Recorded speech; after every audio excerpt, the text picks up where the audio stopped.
Hello everybody and welcome back to Kerbal Space Program, where last episode we delivered the Poisk module and we've got a little bit more work to do with that, but we are very close to being done with this particular flight. Now I'm going to grab these bits here and we're going to immediately move the fuel into here. Cool. So we're just going to move all of that fuel right on over. That'll be fine. This is going to take a bit. Let's time warp this. There we go. That's a little bit better. Cool. So now we can grab this fuel tank as well. I know that these are technically supposed to be pressurized parts, but I'm just temporarily storing it here for now. We might change it later. Emphasis on might. And we are going to be done with that portion now. Fantastic. So now Bill needs to EVA. And our current mission is to strut this into position over here. So I'm going to hop into Kerbal construction mode. I'm going to grab these struts here. They're no longer necessary. And I'm just going to strut this from here over to here as soon as the game gets caught up. There's a lot of parts attached to this, and the game has a bit of a hard time with this mini parts. No doubt about that. But we're going to grab this guy here. And let's strut that. Can we get it to here? Apparently, yes. Looks good. So from there, we can grab this part. Excellent. And I want to strut that over on this side. From here to here. As soon as the game gets caught up. There we go. We'll just rigidify that a bit. And then we'll grab this. And that one will go from here to over here, ideally. So we'll get these all strutted together and increase our rigidity there. That'll be fine.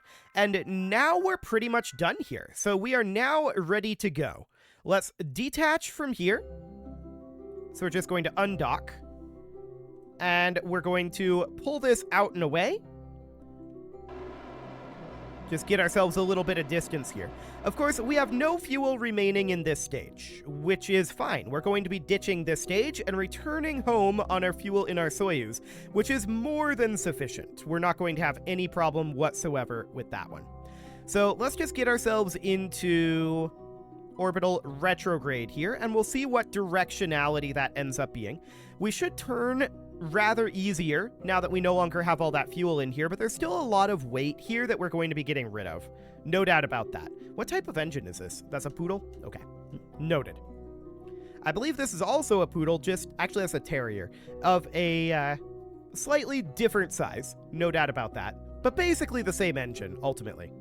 So we're just getting a little bit of distance from the station here, heading over towards retrograde, and then once we get there, we are going to head on back. I'm noticing a significant amount of movement here in the Russian section. I suspect it has to do with the joint here.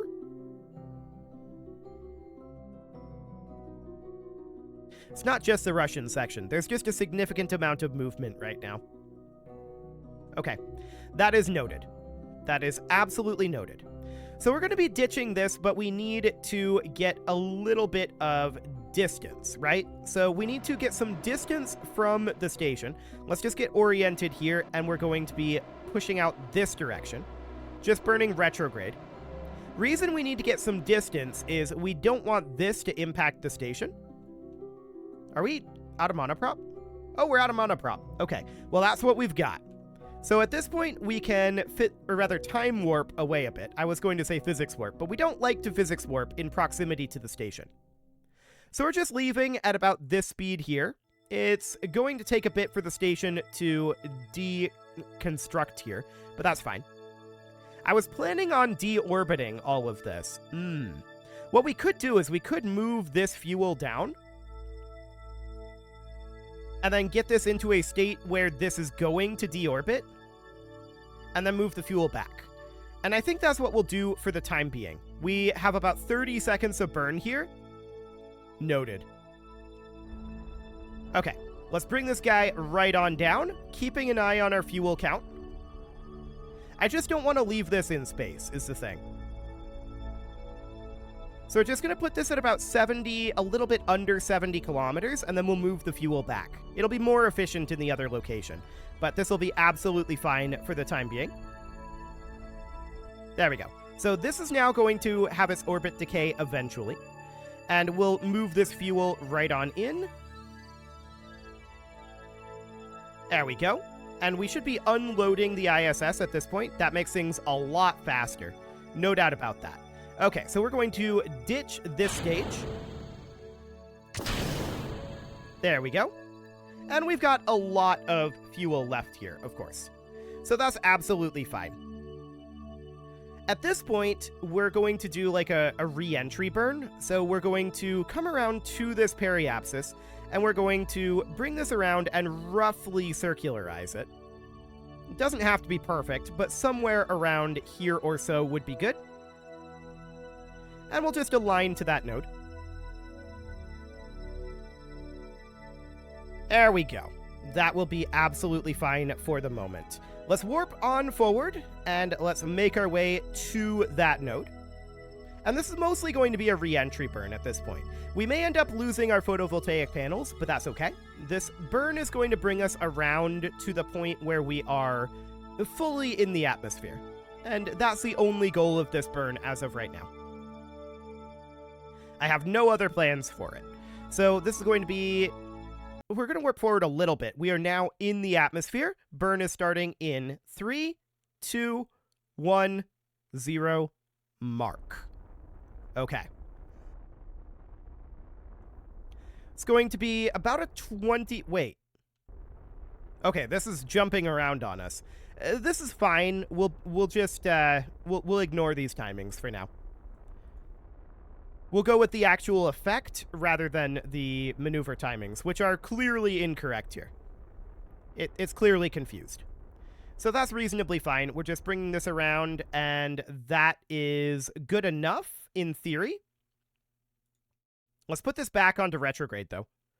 I'm going to put our periapsis at about 10 kilometers before we eject this. So that'll be absolutely fine. 40 kilometers, 30, 20, and this is about 10 kilometers. There. And now we'll eject that, and we'll just come down on our heat shield. Excellent. So this will burn up in the atmosphere. Maybe. It's also apparently going to impact us, but that's fine. We're not too concerned about that. Its aerodynamics will eventually cause it to burn up, and it will cease to exist. Cool. So we are looking at probably a land landing, and a land landing very close to the KSC. Okay. Not like there's a lot of recoverable parts in the Soyuz. But the KSC is not very far away. It's just up over here. I think, yeah, that's it right there. Cool. We'll probably be shooting past it a little bit, but let's go for now to horizontal velocity minus, and we'll just park here. Yeah, we'll be shooting right by the KSC. There it is. We're still 50 kilometers up. But a land landing is ideal for a Soyuz. So that looks good. Yeah, we'll be landing somewhere around here-ish. Just beyond, like, these mountains or something. We're definitely starting to slow down a decent amount. 2 kilometers per second now. We are significantly below orbital velocity, of course. Okay, let's just lock ourselves to surface velocity minus here. We don't really need to be on horizontal velocity, so this is fine. 1,500 meters per second. 1,300 meters per second. 1,000 meters per second. Okay. This should be moved up. Drogues out. And mains out as well. We are absolutely fine here. We're going to come down in a mildly awkward location. Actually, no, this is basically perfect. We're not going to come down on this, like, embankment here. We're going to come down on this embankment. I was hoping we'd be, like, over here, but this is fine for now. So downward we come, nice and easy landing, keeping it very, very simple with the Soviet tech here, unlike the American tech, which is a little overcomplicated, to be honest. But let's just bring this right on down. Now, I'm specifically referring to the shuttle there. The shuttle is definitely overcomplicated. So downward we come here. We're going to have this giant Clampatron docking port that's going to be mildly awkward for us. We'll see if we do any rolling, but it should be absolutely fine. About 6 meters per second. Feels a little fast, but let's come off of physics warp as we touch down. Might lose our heat shield here. We do not. Now that's awkward. Okay. So we're going to have some rolling going on here. This isn't shocking.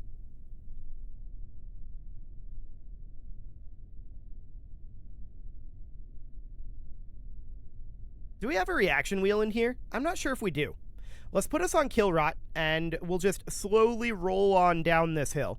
We're gathering up some speed here.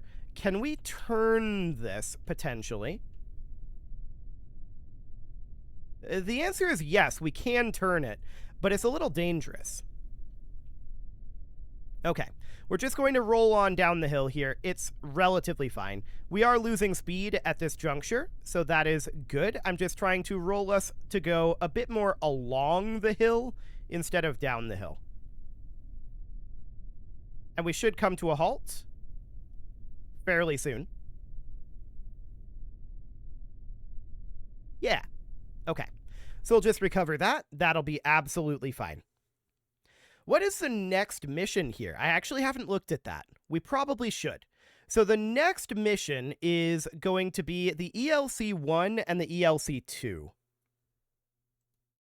Okay.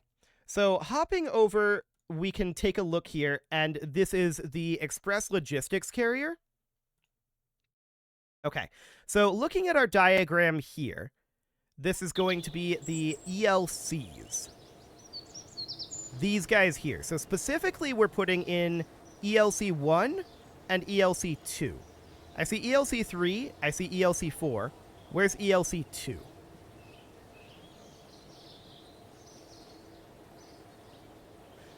I may be blind here, but I do not see ELC-2. Maybe ELC-2 was removed at a certain point? No, it was not. Okay. Well, we're definitely going to have to figure out what exactly these things are. We need to get our payment for that last mission, so let's hop in here and grab that payment. Fantastic. And we know that this is going to be a shuttle device, and there'll be 2 of them. Okay, well, let's just prep a base shuttle here. So we're going to open on up something like, I think the S6 truss is probably okay. And we'll open up our cargo bay, and I'm going to ditch everything up here. And we're just going to angle this out so that we can work on that. Okay. So that gets us a baseline shuttle here, and we'll call this the ELC-1/2.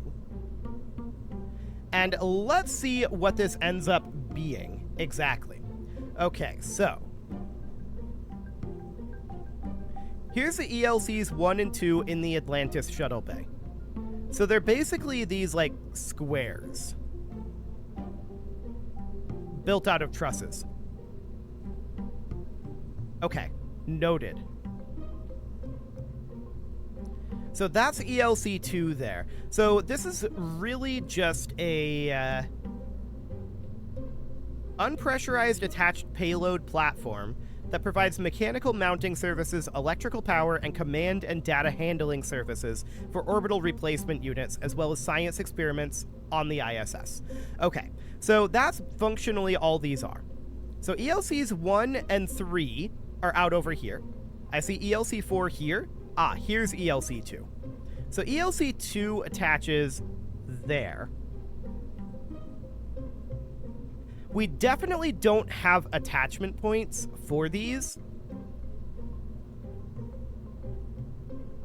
But this is very similar to our external platforms that we've done already. Things like the exposed facility. Things like the... where was it?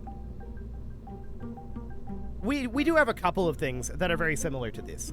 So that's reasonably fine. If we look at the actual shape of these, we can see that they're basically squares. So we can definitely work with that.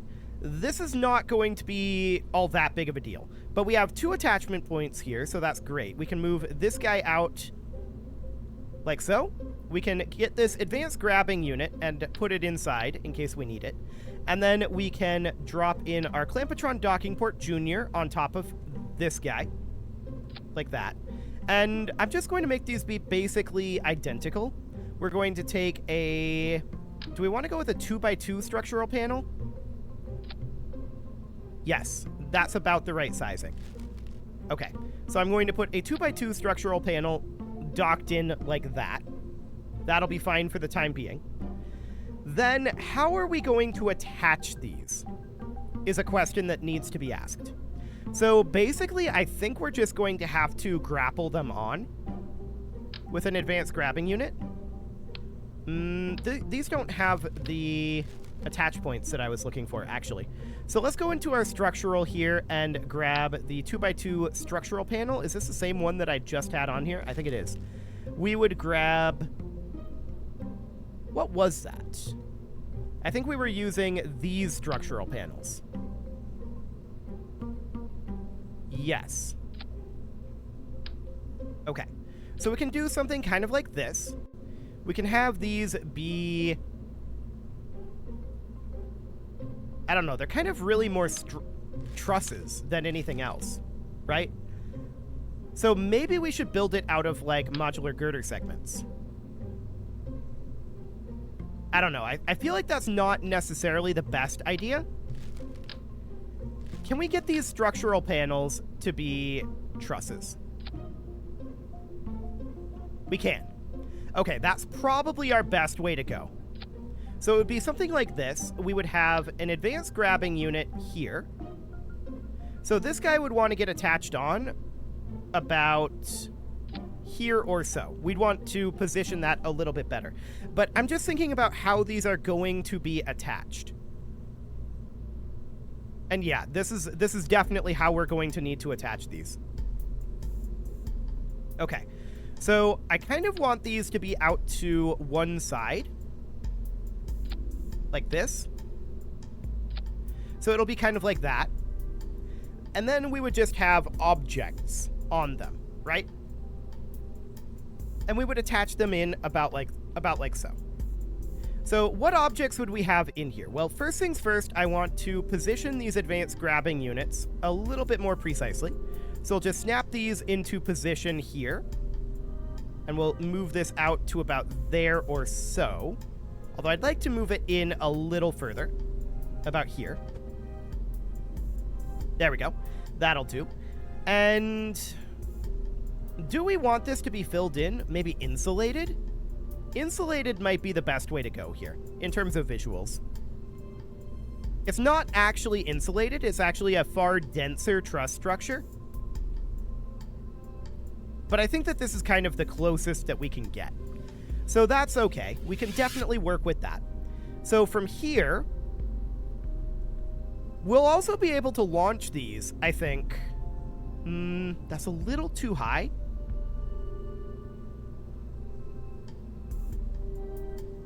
Okay. I'd like to launch these in roughly this orientation. So basically what this ends up meaning is we would need to lose a little bit of height here, right? So this guy would be moved back to be about here. I don't really want to clip these together because we know we've had issues with the robotic parts getting clipped together in the past. I'm going to move this robotic arm down to be about here. Okay.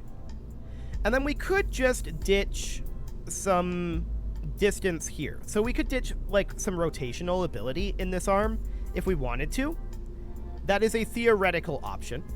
And then as far as what we put on this, there's not a lot. Honestly, we would just put some like cargo storage units on it. So we'd put like one of these about...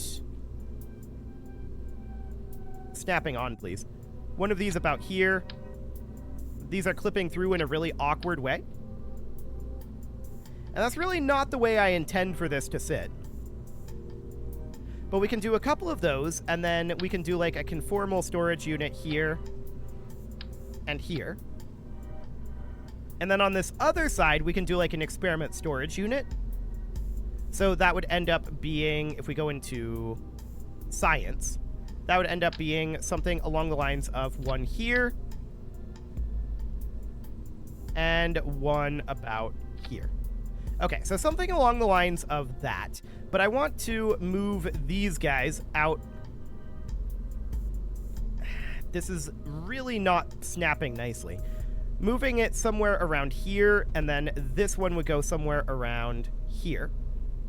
Although, in actuality, we might want to have it on this side, because these are pretty tall, and we're going to have some height issues. So we might want to do something kind of like this, and then keep this side kind of low. So that would mean we would end up having like a couple of other storage things here. So like an SEQ9 over this way, maybe? That's pretty big. That's pretty big. Maybe we just put more conformal storage units here. So this would end up being something kind of like this. And this one would get rotated over this way. Something kind of like that. We could definitely do that. And then we would ditch that and extend this back out. Duplicate this. And just snap it on like that. In theory. Now, I don't know how we're going to do with the decoupling of these. That's going to be interesting. We may want to put this out on the pad right about now and see if we're actually attached. Let's do that. So let's put this out on the pad. I'm not intending to launch this. I just want to see if we're actually attached and if we can decouple. That is the goal here. So this will be reverted, 100%. Okay, let's get this loaded in eventually. You can do it, KSP. Maybe. Maybe. There we go. Okay, so we do see that wiggling around a little bit, but that's reasonably fine. I just want to grab this guy and undock. Well, that was very messy, but it did work.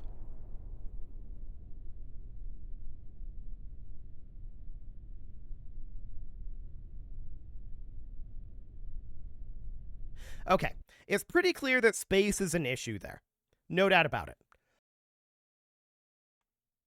So let's see what that would end up looking like if we were to come in here. Yeah, so we can see there's stuff clipped in there. So I would bring this guy out to be about here.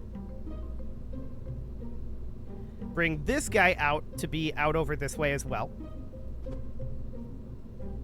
And we're just buying a little bit more internal space here, is the overall idea. Okay, so it would end up being something more along the lines of that. We would get rid of this, duplicate, and attach right here. And let's try that one more time with that additional space. Hopefully now we aren't going to have the clipping issue. And the clipping issue is going to cause significant problems if we were to launch it in the state it was in. So let's load this in and see if we can detach this nicely. It will, of course, blow up, but we expect that. And then we're going to have to stow it away. And the question is, how exactly are we going to do that one? That I don't know yet. That'll be an interesting one. Okay. First things first, let's detach this guy. That was significantly cleaner. And this one?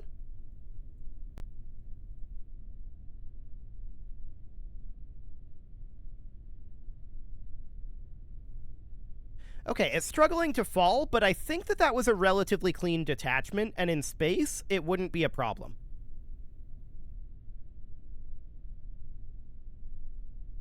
I suspect. That's just because of the downward gravity, I think. I'm also surprised that both of them survived that. But okay, we can definitely revert that back and get them stowed away at this point. I think that we are good to go on that front. So, next we are going to want to retract this guy. And is that good enough? It's close. Okay, what if we were to stow it like this? That probably works just fine. Which means that we would want this one to be stowed similarly. So I would want to bring this up to about here. And then I would like to rotate this guy and stow it something like this. But we can see we're going to be clipped together here, and I don't want these clipped together like this. So this is definitely not ideal in terms of how this is going to be sitting. We can move the whole apparatus up this way. I think we're better off to move this apparatus down this direction, like so. And stow it about like this. How's that looking? Let's close these bay doors. We need a little less height here. Okay. I'm going to bring this guy down a little bit. And we'll try to get these lined up approximately. So about there or so. From here, we can put in a couple of struts to hold these in position. So a strut connecting the two of them, like so. And then a strut from here. And then perhaps a strut from this side out to here. That should hold it relatively steady. So that should be good. It is time to put a cut in here, so I'm going to go ahead and do that, and next episode, we're going to launch this thing and get it installed. You can leave your offerings to the engagement gods in the form of likes, comments, subscribes, and bell ringings, and a very special thank you to all of the channel members for making this video possible, including ALS Gamer, Shadow Wolf, Andy McGar, Upper Cumberland Gamers, Nick Smarty, Dimitri H, Punching the Microphone, Soccerman12UK, Kentogan, and all the rest. And of course, you. Thank you for watching. If you'd like to support the channel, you can click the join button down below the video, and as always, I will see you all next time.